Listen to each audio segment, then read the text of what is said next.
ಧ್ಯಾನ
ಅಂದಾಗ ಏನ್ ಅನ್ನಿಸ್ತಾ ಇತ್ತು ಮೊದಲಿಗೆ, ಇವತ್ತು ಧ್ಯಾನ ಮಾಡದ್ಮೇಲೆ ಹೇಗ್ ಅನ್ನಿಸ್ತಾ ಇದೆ ನಿಮ್ಗೆ?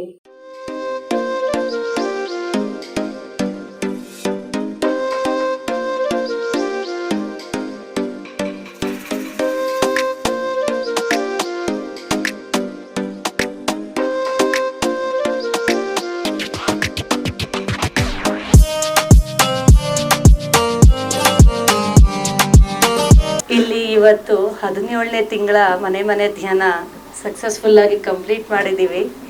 ಅದಕ್ಕೆ ನಮ್ಮ ಇಲ್ಲಿ ಶಾಂತಾ ಶ್ರೀನಿವಾಸ್ ಅವರು ಮೇಡಮ್ ಅವ್ರಿಗೆ ಎಷ್ಟು ಧನ್ಯವಾದಗಳು ಹೇಳಿದ್ರು ಸಾಕಾಗಲ್ಲ. ಯಾಕಂದ್ರೆ ಒಂದು ಕಾರ್ಯಕ್ರಮ ಒಂದು ಮನೆಯಲ್ಲಿ ಆಗ್ಬೇಕು ಅಂದ್ರೆ ಆ ಕುಟುಂಬ ಸದಸ್ಯರು ಎಲ್ಲರೂ ಕಷ್ಟಪಟ್ಟಾಗ ಮಾತ್ರನೇ ಅದು ಸಾಧ್ಯ.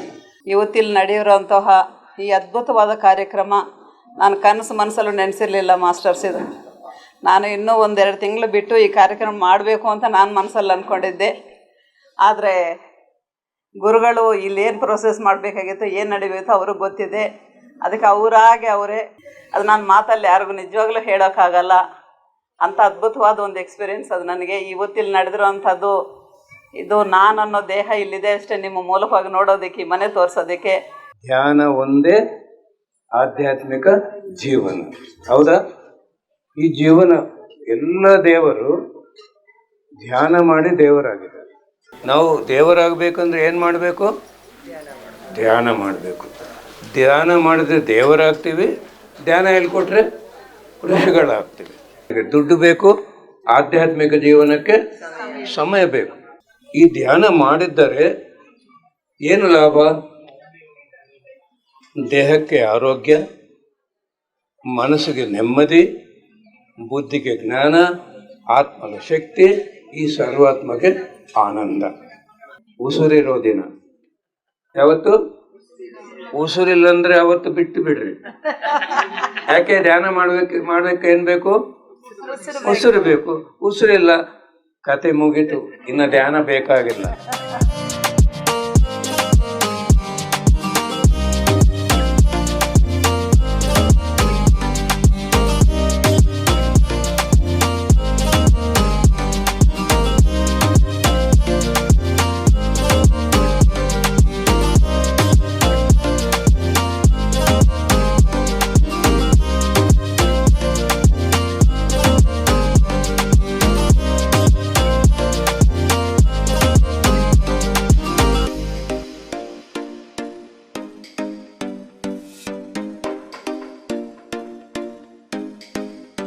PMC ಕನ್ನಡ ಚಾನೆಲ್ ಅನ್ನು ಲೈಕ್ ಮಾಡಿ, ಶೇರ್ ಮಾಡಿ, ಸಬ್ಸ್ಕ್ರೈಬ್ ಮಾಡಿ ಮತ್ತು ಮಾಡಿಸಿ.